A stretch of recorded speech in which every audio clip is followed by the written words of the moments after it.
Short बना ले वकरा तब जुग जुग जिया सोलल नवा भवनवा के भाग जागल हो ललना लाल होई है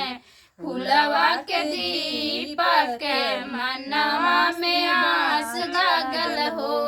ललना लाल हुई है फूलवा के दीपक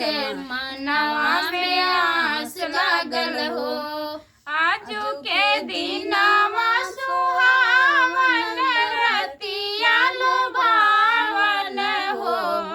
आजू के दिनवा सुहावन रतिया लुभावन हो ललना दीदिया के फैले ललनवा ललनवा बड़ा सुंदर हो ललना दीदिया के फैले ललनवा ललनवा बड़ा सुंदर हो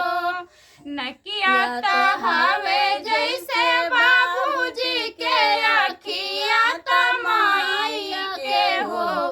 नकिया त हवे जैसे बाबूजी के अखिया त माई जी के हो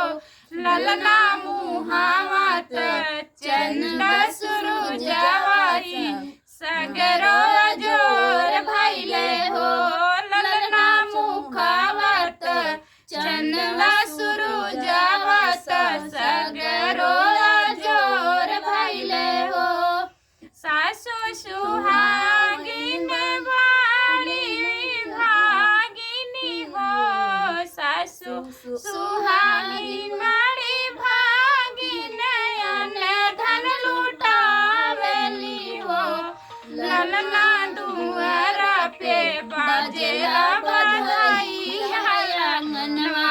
उठे सोहर हो ललना दुआरा पे बाजेला बधाई आंगनवा उठे सोहर हो कैसा लगा अच्छा लगा कमेंट में बताइएगा कैसा लगा कैसा बच्चा है।